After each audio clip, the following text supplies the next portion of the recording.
राष्ट्रवादी काँग्रेसच्या मोठ्या नेत्याची इच्छा पूर्ण होणार? सुनेत्रा पवारांच्या जागी राज्यसभेवर कोण जाणार? अजित पवारांच्या निधनानंतर सुनेत्रा पवार दिल्लीतून राज्यात आल्या. त्यांनी उपमुख्यमंत्री पदाची शपथ घेतली आणि पोटनिवडणुकीत त्या विक्रमी मतांनी जिंकल्याही. त्यामुळे उपमुख्यमंत्री सुनेत्रा पवार यांनी आता खासदारकीचा राजीनामा देण्याचा निर्णय घेतलाय. पण सुनेत्रा पवारांच्या जागी दिल्लीत कुणाची वर्णी लागणार हा प्रश्न आहे.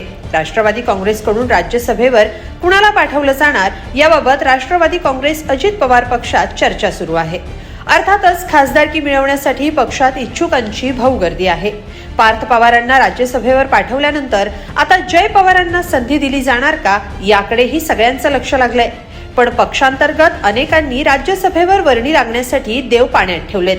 राष्ट्रवादी काँग्रेसमधले 4 माजी खासदार राज्यसभेवर जाण्यासाठी इच्छुक असल्याचं बोललं जात आहे. यात आनंद परांजपे, सुबोध मोहिते आणि शिवाजीराव आढळराव पाटील यांच्यासह भाजपमधून राष्ट्रवादीत आलेले संजय काका पाटील यांचा समावेश आहे. पण या व्यतिरिक्त राष्ट्रवादी काँग्रेसच्या एका मोठ्या नेत्याचं नाव चर्चेत आहे. ते नाव आहे अन्न व नागरी पुरवठा मंत्री छगन भुजबळ यांचं.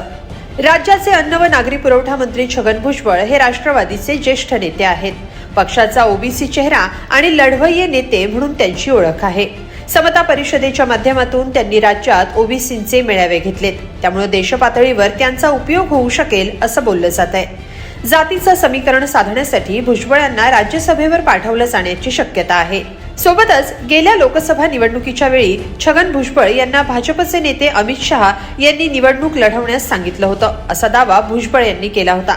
माध्यमांशी बोलताना भुजबळ यांनी हो मी लोकसभा लढवून खासदार व्हायला इच्छुक होतो असं बोलूनही दाखवलं होतं. पण त्यावेळी ते शक्य झालं नव्हतं.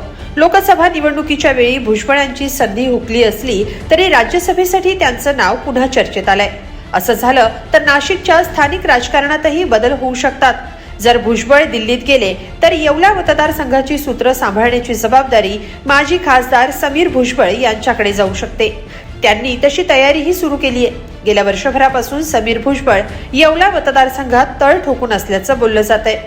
छगन भुजबळांशिवाय आणखी काही नावंही चर्चेत आहेत.